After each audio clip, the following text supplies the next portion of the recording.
Hola y bienvenido a este nuevo video donde te estaré enseñando cómo trabajar con componentes dentro de Angular. En este caso estoy utilizando la versión de Angular 13 y bueno, por acá tengo un proyecto creado desde cero. Bien, cuando nosotros creamos un proyecto básico nuevo de Angular, lo que nos aparece al principio es este conjunto de archivos dentro de la carpeta app. Ya saben, la carpeta app es donde nosotros trabajamos para crear nuevas cosas y en sí implementar toda nuestra aplicación. Tenemos distintos archivos como es el app routing, que se encarga de manejar las rutas dentro de nuestra aplicación, el app module, que se encarga de cargar todas las partes de nuestra aplicación y ejecutarlas a través del archivo main. Tenemos también un archivo HTML donde se carga todas las partes de nuestra aplicación o toda la plantilla de nuestra aplicación, un archivo básico de estilos y desde luego el archivo appcomponent.ts, que es el que se encarga de gestionar toda la lógica dentro de nuestra aplicación. Cuando servimos esta aplicación con ng-s o ngser, lo que nosotros vamos a ver es una plantilla que, bueno, en este caso sería esta de acá. Es la clásica de todas las versiones de Angular, sin importar mucho si sea muy actual o muy vieja, siempre tiene una plantilla. Bueno, esta plantilla se carga a través de este componente, de este archivo HTML que se llama appcomponent.html, que es el archivo básico. Y bien, como podemos ver, no tiene más de esto. Y bueno, la idea detrás de esto es que precisamente todas estas partes que vemos acá en nuestra aplicación sean divididas en porciones de código para hacerlas mucho más legibles, porque si ahora mismo revisamos el archivo appcomponent.html, vemos que tenemos cientos de líneas de código con un montón de código inteligible. Bien, entonces la idea, digamos, sería que cuando vas a crear tu aplicación, primero lo hagas por partes, es decir, en vez de crear todo esto en un solo archivo HTML, vayas creando un componente para este navbar, vayas creando un componente, por ejemplo, para esta parte de recursos o de siguientes pasos, o incluso un componente footer, e incluso un componente que simplemente sea el fondo, o sea, el contenedor de todos estos otros componentes. Y bien, pero ¿cómo es que podemos crear nosotros un nuevo componente? En sí tenemos dos maneras, la manera sencilla y la manera un poco liosa. La sencilla sería utilizar lo que sería el cliente de comandos, que se supone que tendríamos instalado en nuestra computadora o en nuestro servidor o en la máquina que vayamos a trabajar con Angular. O si es que no tenemos instalados estas partes, este cliente de comandos, tendremos que hacerlo de manera manual, pero ahora vamos a ver algunos trucos de qué podríamos hacer en caso de que no tengamos instalado Angular en nuestra computadora. Bien, para poder instalar, generar un nuevo componente, lo que hacemos para empezar es simplemente escribir ng en caso de que tengamos instalado Angular, y vemos que tenemos una sección que se llama el generate, que también puede ser el comando simplemente g, que nos dice que lo que hace es modificar archivos basados en el esquema de datos o en el esquema o estructura que tengamos dentro de nuestro proyecto. Entonces lo que decimos es ng, haciendo referencia al generate, y lo que podemos hacer es decirle que necesitamos saber qué es lo que podemos generar. Para eso escribimos ng espacio / help. Y lo que hacemos aquí es que nos dice que hay distintas opciones que podemos generar, como sería el app shell, aplicaciones, clases, componentes, directivas, enums, quartz, interceptors, interfaces, librerías, módulos, pipes, resolvers, service workers y web brokers. Lo que nosotros necesitamos ahora mismo es un componente, pero como vemos tenemos una variedad de cosas que podemos generar. Por lo general, lo que más se utiliza son la generación de componentes, de directivas, de wards, de servicios y de pipes, y también de módulos. Por lo general lo demás siempre se tiende a hacerlo de manera manual, pero ya con el paso de los años Angular ha dado más opciones para poder hacer esto ya de manera automática. Bien, entonces lo que nosotros vamos a hacer es decirle que a Angular nos genere un nuevo componente. Pero si no queremos escribir toda la letra, simplemente podemos ponerle su acrónimo, su primera letra, que sería la C, y podemos indicarle una ruta. En este caso, por ejemplo, yo quiero que todos mis componentes se guarden en una carpeta llamada components, y acá, seguido de esto, le tengo que decir cómo se va a llamar mi componente. En este caso yo quiero que se llame, por ejemplo, el navbar. Entonces espero, le doy enter y lo que pasa es que se crean 4 nuevos archivos y se actualiza uno, el que sería el app.module o el módulo principal, y se crean estos otros. Vamos a ver qué ha pasado a nivel de código. Si vemos, aquí tenemos una carpeta llamada components, dentro de la cual tenemos otra carpeta llamada navbar con 4 archivos. Un archivo HTML donde simplemente hay un tag P que dice navbar works. Tenemos un archivo de estilos que está vacío, un archivo de pruebas unitarias, y tenemos lo que sería el corazón del componente, que sería el archivo .ts. Bien, esto sería la estructura básica de un componente de Angular. Cuenta con el archivo de template, que sería donde vas a escribir los templates, que sería el HTML, el archivo de CSS, donde vas a generar tu código CSS, y este archivo que sería el encargado de manejar la lógica, que es el .ts. El archivo de testing de spec.ts no es necesario para que trabaje el componente. Bien, aquí podemos ver que en sí un componente no es más que una clase. En este caso se llama navbar component, que implementa una interfase que se llama onInit. Incluso simplemente nosotros podríamos borrar el onInit y seguiría siendo un componente. Bien, pero ¿cómo utilizamos este componente? Aquí, como podemos ver, lo que hace especial esta clase, lo que vuelve a esta clase un componente, es este decorador que se llama component, que lo implementa a través de la librería de dependencias Angular Core, o sea, las dependencias básicas de Angular. Dentro de este componente se pasan ciertas opciones, que sería el selector, que sería el nombre que va a tener el tag HTML de nuestro componente. Esto puede ser variable. Por ejemplo, si yo estoy creando una aplicación e-commerce, puedo tranquilamente llamarle e-commerce navbar para hacer referencia que va a ser el e-commerce navbar, o puedo llamarle lo que a mí se me antoje.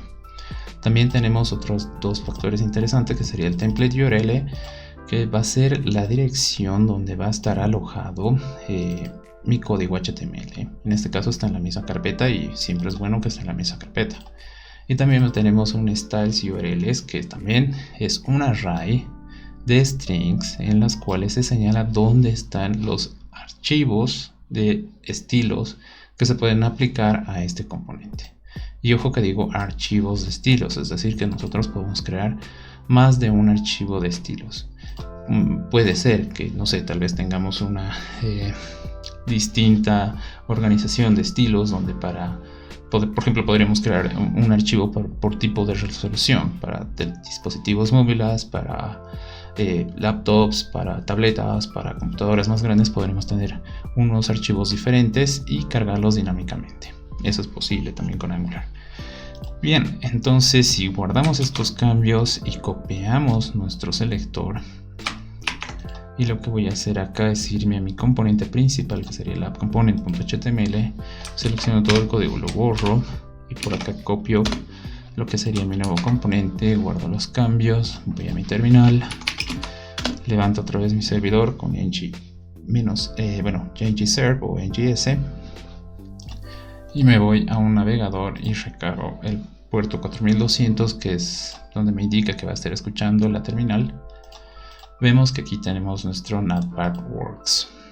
Bien, pero aquí hay ciertos detalles que habría que analizarlos a detalles, y es que acá tenemos muy poco código como para que valga la pena tener un archivo HTML e incluso un archivo CSS por acá, porque aquí no tenemos nada de código, la verdad. Entonces lo que podemos hacer es obviar primero el archivo styles URL. Y si vemos acá que se ha recargado el proyecto, volvemos a nuestro navegador y vemos que sigue funcionando.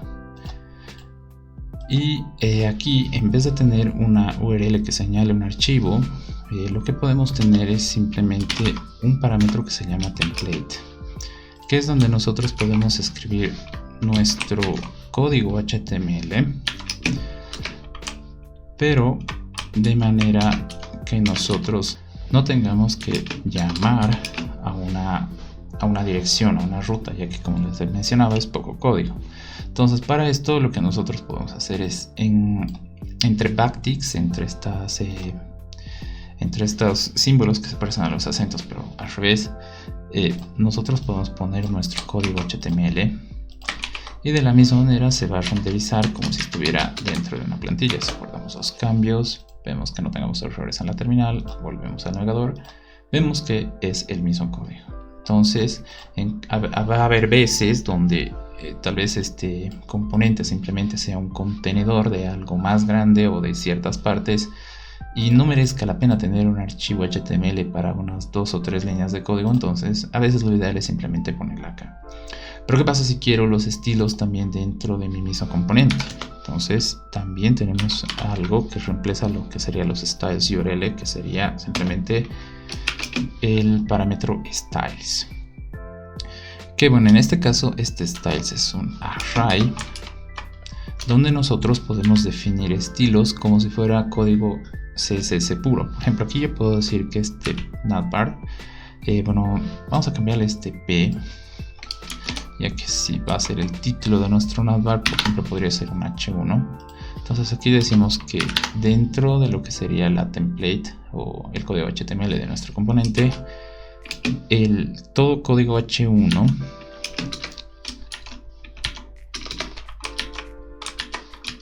bueno, vamos a decir que va a tener un color red, por ejemplo.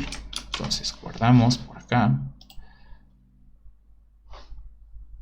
y vemos que por aquí tenemos un error, y es que aquí este H1 es simplemente de esta manera y ahora vemos que se ha cambiado el color. Entonces esto sería un truco interesante cuando tienes muy poco código HTML y muy poco CSS, para poder directamente escribirlo en tu componente de tu archivo .ts. Otra cosa que es totalmente indispensable para entender el manejo y cómo funciona un componente es algo que en Angular se denomina el life cycle o el ciclo de vida de un componente. Y bueno, estos ciclos de vida lo podemos encontrar en la documentación, en la parte de Understanding Angular, Components y Components Lifecycle. En sí, esta documentación nos indica que el ciclo de vida de un componente se puede manejar o se lo puede representar a través de la implementación de estos métodos que provienen de otras interfaces. Si bien recordamos, aquí en un principio teníamos que habíamos implementado un método que se llama una interfaz que se llamaba onInit, que precisamente venía del Angular Core, y como vemos aquí el editor de código nos está indicando que necesitamos implementar este método que proviene desde esta interfaz. Y bien, esto es parte de este ciclo de vida, y para ser más exactos, este ciclo de vida va de esta manera. Cuando un componente se renderiza en un navegador, pasa por estas etapas, o sea, pasa por ciertas etapas que se pueden ver reflejadas en estos métodos. Pasa que cuando entra el componente en acción, lo primero que se va a ejecutar es este método que se llama ng-onChange, luego pasa por el estado ng-onInit, luego ng-doCheck, y en este punto más o menos es cuando ya en sí se renderiza todo el contenido visible dentro de la interfaz. Tendríamos también el ng after view, after content init, after content checked, after view init. Esto es cuando ya todas las partes dentro del código HTML ya se han terminado de renderizar, y aquí es cuando se ha hecho la verificación de que todo está funcionando. Y uno que sería muy importante, que sería el ng-on-destroyed. Y bien, ¿cómo podríamos manejar todo esto? Pues lo hacemos tal y como lo hace aquí en esta parte, que sería el ng-on-init. Por ejemplo, acá tendríamos lo que sería el changes y el destroyed. Y también podríamos trabajar con el after view init.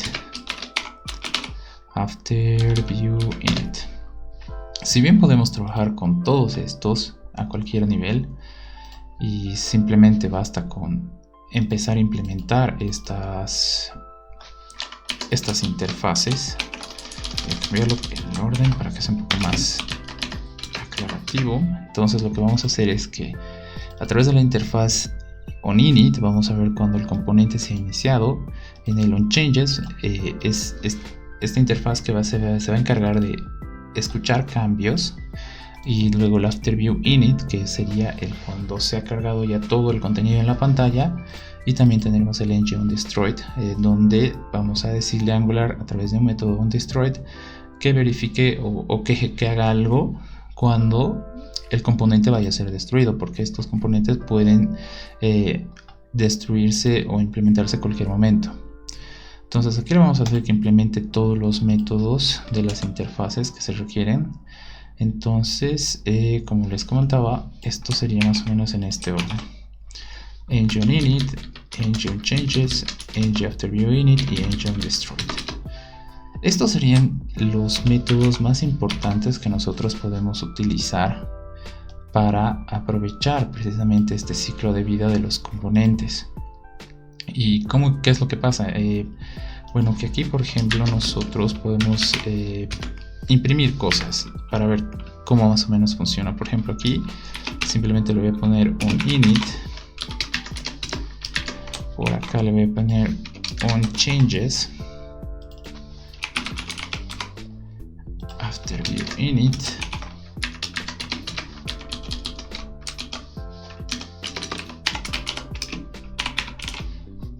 Y undestroyed.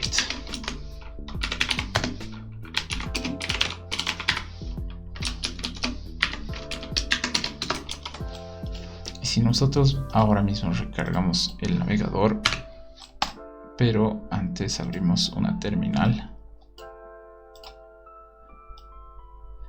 y recargamos esto, lo voy a poner aquí al lado. Ahora sí, recargamos y vemos qué es lo que pasa. Nos dice que hay un onInit, un afterViewInit y nada más. Y bueno, ¿y qué ha pasado con los otros dos? Bien, el onDestroyed va a pasar cuando de alguna manera en la lógica nosotros le indicamos a nuestra aplicación de Angular que destruya este componente. En este caso este componente es persistente, así que no habría una forma, digamos, de verificar ahora mismo que este componente perdure. Sin embargo, para propósitos de testear esta parte, lo que nosotros podremos hacer es, por ejemplo, definirle un tiempo de duración a este componente y luego destruirlo. Y esto lo hacemos, por ejemplo, declarándonos una variable pública, que en este caso sería showNavbar. Solo es un ejemplo. En primera instancia vamos a decir que es falsa. Luego, aquí viene lo interesante, porque en el constructor podríamos hacer que este showNavbar cambie a través del tiempo, y esto lo vamos a hacer a través del setTimeout. Y le vamos a dar, por ejemplo, una duración de 2 segundos. Y le vamos a decir que en estos 2 segundos lo que haga es que al this.showNavbar lo vuelva falso. Así lo que queremos es que se vuelva falso. Entonces aquí le digo que esto sea true y que dentro del componente principal, el app componente, voy a utilizar una directiva. Este asunto de las directivas lo vamos a ver en un video próximo, da más al detalle. Y le vamos a decir que utilice el showNavbar como referente. Entonces, si nosotros volvemos, vemos que ha desaparecido. O sea, lo voy a recargar la página y aquí le digo engine init, after view init, pasan 2 segundos y dice engine destroyed. Entonces, ¿para qué nos sirve estos métodos? Pues lo que pasaría acá es que acá nosotros podemos ejecutar cierta lógica dentro de cada uno de estos métodos. Como podemos ver aquí, lo único que hemos hecho es, por ejemplo, imprimir algo, ¿no? Pero dentro de nuestro componente podemos hacer que pasen cosas a través de estos métodos. Recuerden que el engine init se ejecuta cuando un componente se crea, el after view init cuando un componente ya termina de renderizar todo lo que se muestra en pantalla, y el engine destroyed pasa cuando se destruye, se está a punto de destruir el componente, o si ya se ha destruido, entonces se ejecuta algo. Por lo general en el engine destroyed lo que se hace, y es buena práctica, es de suscribirse a observables que tengamos suscritos dentro de un componente. Ahora, ¿qué pasa con el engine changes? Bueno, el engine changes lo vamos a ver cuando nosotros tengamos algo de información que nos han pasado a través de otro componente, ya sea a través de subjects, ya sea a través de eventos, o también a través de interacción entre componente padre o hijo o entre componentes distintos. En este caso nosotros tenemos un componente padre acá, que sería el componente principal, que puede enviar cierta información dentro de nuestro componente hijo, que sería en este caso el navbar component. Lo que en definitiva es algo muy interesante de ver ahora mismo, que sería cómo podemos pasar información de un componente superior a un componente inferior y también cómo podemos devolver esa información. Veamos primero cómo podemos recibir información dentro de nuestro componente navbar. En este caso, por ejemplo, yo quiero que el título sea dinámico, es decir, que vaya cambiando. Entonces acá, por ejemplo, yo le puedo decir que este título empiece vacío, pero para poder recibir este título desde fuera del componente yo tengo que utilizar un decorador que se llama input.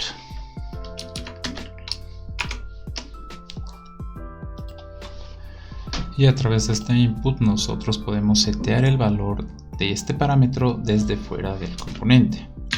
Y bueno, podemos utilizar este parámetro dentro del componente a través de la notación. A ver dónde está su template. De esta forma, entre dos corchetes seguidos, ahí adentro podemos poner el nombre de la navbar. Bien, entonces, ¿cómo hacemos que esto funcione? ¿Cómo podemos pasarle este parámetro a través del componente padre, que sería este de acá? Lo único que nosotros tendremos que hacer acá es decirle que esta variable título le damos y le decimos que lo iguale a algo. En este caso, por ejemplo, navbar title. Entonces guardamos los cambios, vamos al navegador, recargamos la página y aquí nos dice que navbar works y desaparece. Bueno, y eso es porque no estamos utilizando el HTML del componente, sino lo estamos haciendo acá. Entonces aquí igual utilizo los dos corchetes para mostrar algo, en este caso esta variable, y guardo los cambios. Voy otra vez, ahí está navbar title y desaparece. Le voy a dar un poquito más de duración, en este caso que sea los 5 segundos. Guardo los cambios, vuelvo a mi navegador y ahí está el navbar title. Perfecto, entonces pero aquí vemos algo interesante, y es que si recargamos la página vemos que ahora sí se nos imprime el onChanges, y como habíamos revisado en el ciclo de vida del componente de Angular, en realidad en JUnit es lo que pasa antes. Pero si es que no hay nada de parámetros que ingresen a este componente, entonces lo que se va a ejecutar primero es el JUnit. Pero este onChanges cambia a través del tiempo, pero desde luego si es que estos parámetros van variando también a través del tiempo. Y como podemos ver aquí, este onChanges tiene un parámetro que se llama changes. Bueno, lo vamos a imprimir por acá para ver qué es lo que tenemos en este valor. Escribimos por acá changes. Si vamos a nuestra terminal, recargamos todo, vemos que tenemos un objeto que se llama title, y aquí tiene el current value, que sería el navbar title, el first changes, que sería true, y el previous value, que sería undefined. O sea, es como un estado que va manejando entre anterior y actual, y cada vez que se actualiza obviamente va a decir que, por ejemplo, esto va a ser el first changes, se va a volver false, previous changes va a ser, por ejemplo, navbar title, y el current value va a ser un valor nuevo que le vayamos a dar. Y bueno, ¿cómo podemos ver esto? Que esto funciona. Por ejemplo, acá me puedo crear otra vez otro input, y aquí, por ejemplo, le puedo llamar simplemente message, que igual va a ser para nosotros un string vacío. Y aquí, por ejemplo, dentro de un espacio, ya saben, entre corchetes, para mostrar cualquier cosa, le digo que me muestre el mensaje. Y aquí lo interesante es que también tenemos un parámetro que podríamos definir, que si mal no recuerdo era en una string, que sería el nombre que le puedes dar a este parámetro. Por ejemplo, no lo sé, a ver, tal vez aquí necesito algo incremental o podría ser una suma simplemente. Entonces aquí nosotros en nuestro componente padre podríamos decirle que yo quiero que al input suma se le asigne un determinado valor, y un determinado valor que lo voy a hacer dinámico en el tiempo. Por ejemplo, aquí le voy a dar un número base, base number, que va a ser igual a 1. Y en el constructor, acá en el setTimeout, bueno, aquí puedo crearme una función un poco recursiva que se va a llamar, por ejemplo, increment sum o algo así, donde puedo decirle que acá hago setTimeout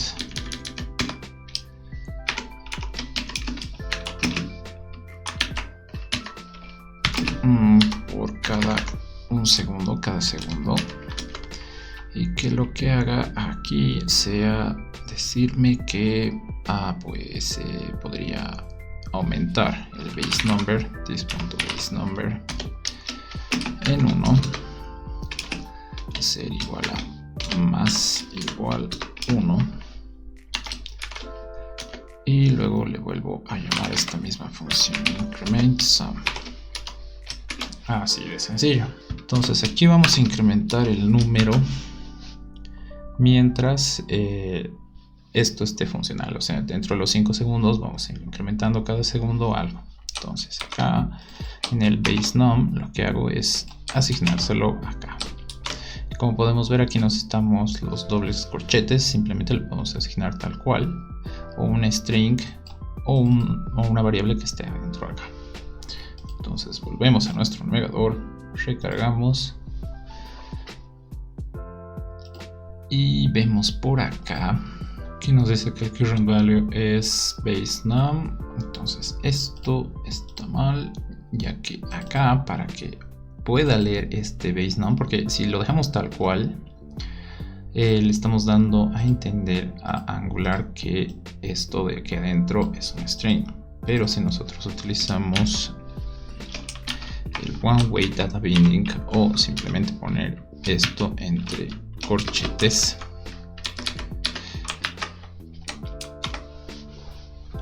cuando guardemos ya va a darle a entender a Angular que esto en realidad es una variable y no un string. Entonces ahora si volvemos a nuestra aplicación, recargamos, aquí vemos que nos dice que el valor base num no, bueno, es un número, pero se lo está asignando aquí como un string. Esto es porque en el componente aquí lo estamos poniendo como un string, pero lo voy a poner 0 para que sea un número. Y ahora sí, volvemos, recargamos la página, y bien, como vemos aquí no pasó nada, en realidad no se movió. Bueno, eso tal vez sea porque está dentro del timeout. Si lo sacamos por acá, ahora sí vemos que va cambiando. Bien, a ver, recargamos la página y vemos que en un principio tenemos el título que, bueno, se mantiene como not_var_title, pero en el message tenemos que el current value es 4, el previous value es 3. Por aquí tenemos que el current value es 2 y el previous value es 1, y así sucesivamente hasta llegar al principio de acá, que sería el message current value 5 y previous value 4. Perfecto, entonces esto es lo que pasa con el engine change. En realidad se va ejecutando cada vez que haya un cambio. No es que, bueno, sí se va a revisar que primero se llegue a ver que se haya cambiado estos valores input, pero por lo general se ejecuta fuera de lifecycle. Siempre se va a ejecutar cada vez que haya un cambio de valores dentro del componente desde afuera del componente. Bien, ya hemos visto cómo podríamos enviarle parámetros incluso dinámicamente, pero cómo es que yo puedo devolver algo afuera de mi componente. Entonces, por ejemplo, por acá yo necesito saber cómo poder enviar esto. Entonces, si tenemos el input, también tenemos el output. Lo que pasa con el output, por ejemplo, aquí le podemos poner un no sé, a ver, un number o un output value. Lo que pasa con el output es que no le estamos enviando un valor como tal, sino lo que estamos enviando afuera del componente es en realidad un evento. Y bueno, este evento se denomina event emitter. No, event emitter. Que bueno, ojo, aquí por lo general se suele importar de la librería Stream, pero no es así. Lo que necesitamos es el event emitter de la librería Angular Core. Si no, suele dar errores.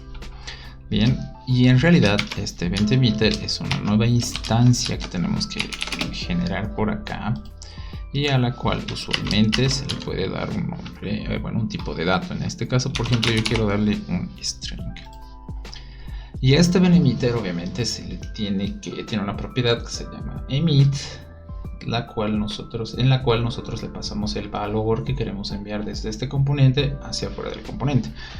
Y bueno, en este caso también voy a utilizar uno de los métodos del lifecycle, que en este caso sería ng_destroyed, y yo voy a poner acá algo como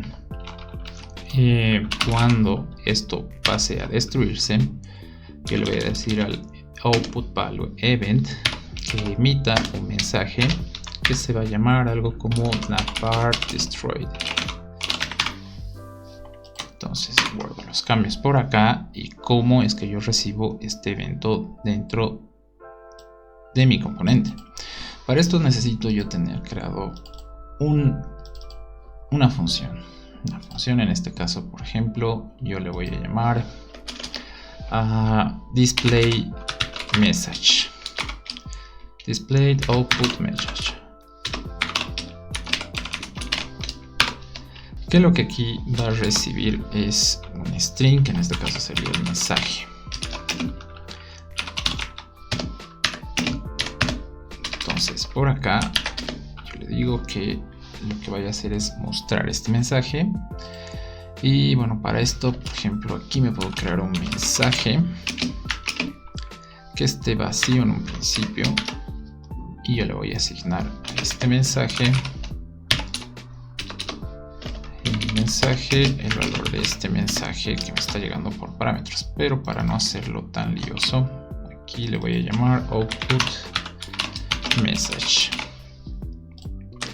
Y dentro de mi componente, por ejemplo, aquí le puedo decir que output message se muestre en un párrafo.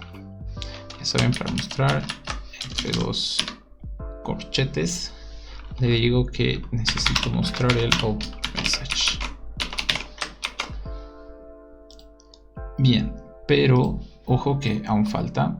Y bueno, lo que voy a hacer por aquí es formatear un poco el texto con prettier para tenerlo un poco más organizado. Y bueno, ¿cómo es que recibo? Entonces lo que tengo que decir acá es lo siguiente.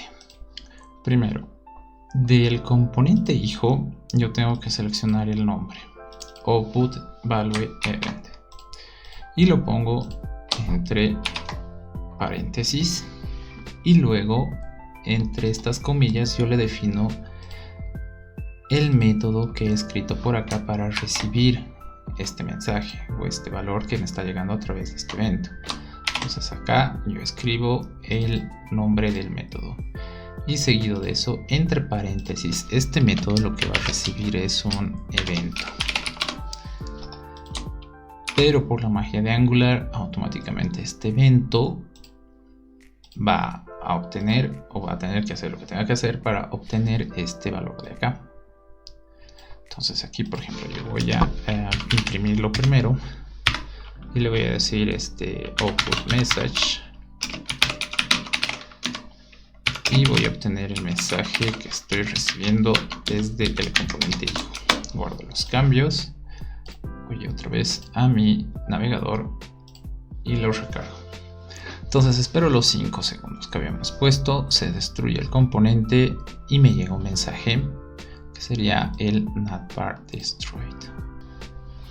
Para culminar este video, ya que tenemos ahora una muy buena base de cómo crear un componente y cómo trabajar un componente y lo básico que necesitamos saber para entender componentes, veamos qué podemos hacer en caso de que no tengamos el cliente de comandos instalado dentro de nuestro computador, o tal vez es la computadora de alguien más, o tal vez estamos en un servidor, bueno, una máquina virtual, entonces no tenemos acceso al cliente de comandos de Angular.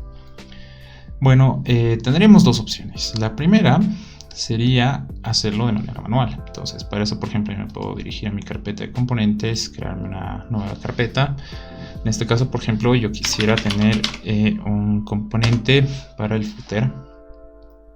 Y por acá lo que yo necesitaría serían 3 cosas, o una dependiendo de la complejidad de mi componente. En este caso, por ejemplo, en el componente que hemos hecho para el navbar, yo solo necesité de un archivo donde englobe la lógica, los estilos y el template. Pero en este caso, por ejemplo, yo voy a necesitar hacer todo otra vez. Y en este caso yo necesito el footer.component.html.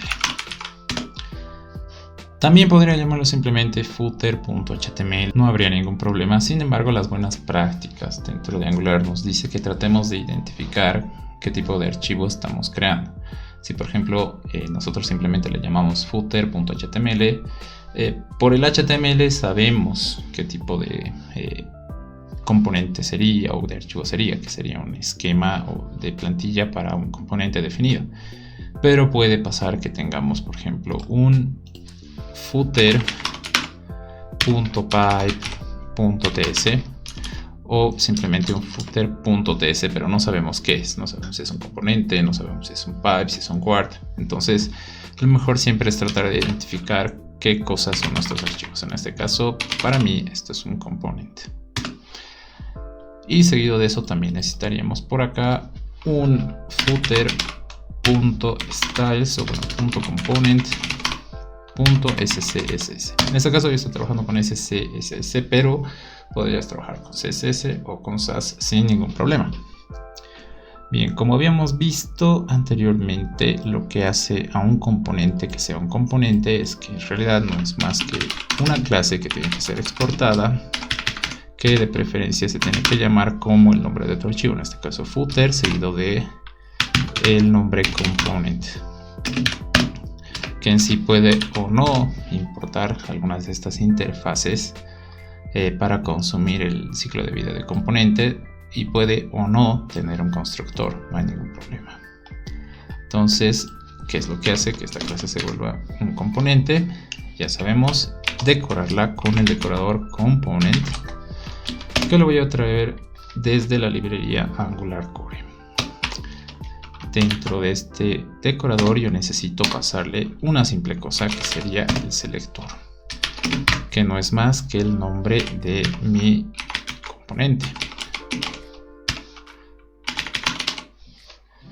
Y listo, básicamente esto ya es un componente. Para dejar constancia de que realmente es un componente, yo necesito declararlo en alguna parte. En este caso, yo necesito declararlo en el módulo principal por la propiedad de inyección de dependencias. Entonces guardo y ya tendría mi componente ahí listo para ser utilizado. Y en este caso, por ejemplo, yo puedo utilizar este footer dentro de mi componente principal, justo abajo de todo lo que habíamos hecho en el ejemplo. Si guardo los cambios, vuelvo a mi terminal, levanto otra vez mi servidor, espero a que se carguen los cambios.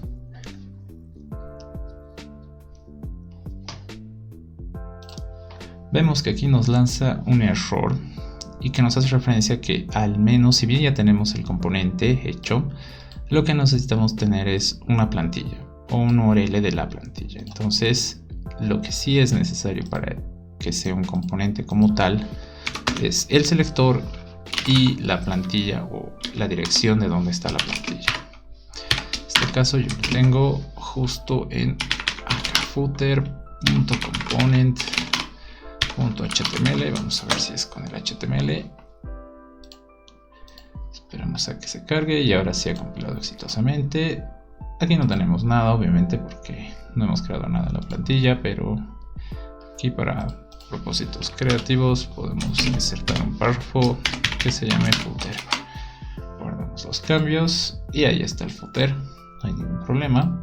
Entonces así es como se crea de manera manual un componente. Solo necesitamos estos 3 archivos e incluso simplemente podremos necesitar solo este, en caso de que no tengamos obviamente mucho código HTML ni CSS. Ahora bien, pero ¿qué pasa si yo no lo quiero hacer manual? Bien, pasa que para ejecutar una aplicación de Angular, el servidor o la computadora en la que estés, o el equipo o la máquina virtual necesita tener sí o sí instalado Node. Y si tienes Node instalado, necesitas tener sí o sí instalado npm.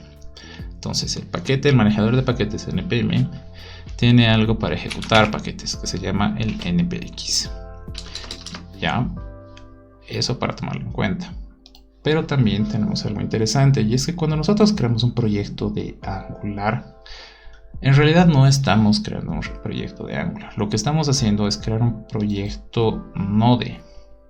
Y dentro de este proyecto Node, lo que nosotros estamos haciendo es llamar o instalar todas las dependencias de Angular, incluyendo el mismo Angular como tal. Por ejemplo, aquí en dev dependencies, si vamos al package.json, vemos que tenemos el dev-kit, el compiler, el node, el types node y distintas cosas.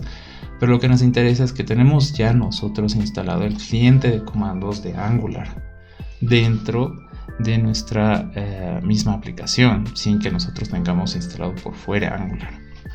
Y esto lo podemos verificar porque cuando vemos a la sección de scripts, por ejemplo, vemos aquí que cuando se ejecutan estos distintos scripts, tanto el ng, start, build, watch o test, lo que está haciendo es en realidad llamar a su propio cliente de comandos.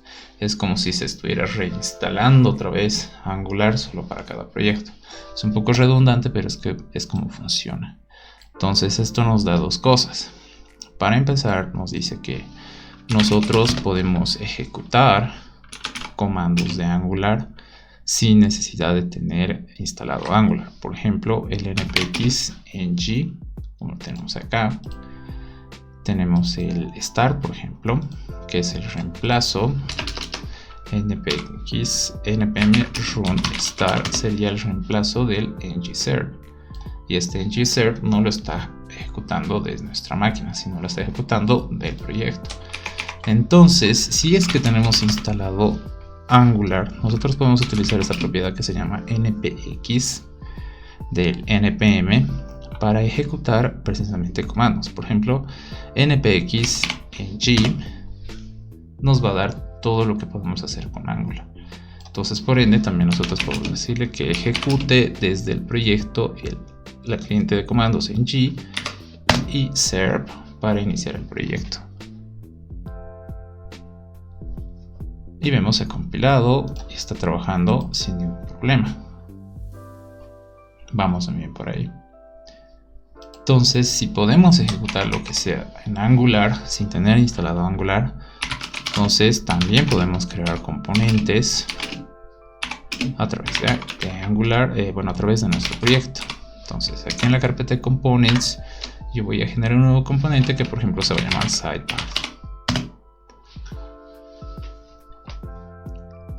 Si vamos otra vez a nuestro proyecto, cerramos todo, vamos a la carpeta app, components y voilà, ahí tenemos nuestro componente sidepath instalado, creado sin tener instalado o sin tener que utilizar el cliente de comandos desde fuera del proyecto. Y bien, ese sería el último tip en cuanto a componentes. Vimos cómo crear componentes con y sin consola, cómo crear componentes manualmente, cómo trabaja un componente, qué partes componen el componente, cómo podemos escribir tanto el template y los estilos de un componente fuera y dentro del componente, y también cuál es el ciclo de vida de un componente, cómo enviarle datos a un componente, cómo devolver datos de un componente. Creo que es sin duda alguna lo más básico que uno puede entender sobre componentes para poder trabajar con un proyecto de Angular sin ningún problema. Si este video te ha gustado, no te olvides dejar un buen like, compartirlo con tus amigos si es que alguien necesita aprender lo básico de Angular. Y si necesitas más nociones sobre Angular, no te olvides revisar mi canal y buscar los videos de cómo crear un nuevo proyecto de Angular, cómo instalar Angular y la estructura de proyecto de Angular. Soy Oliver Zulet y nos vemos en un nuevo video.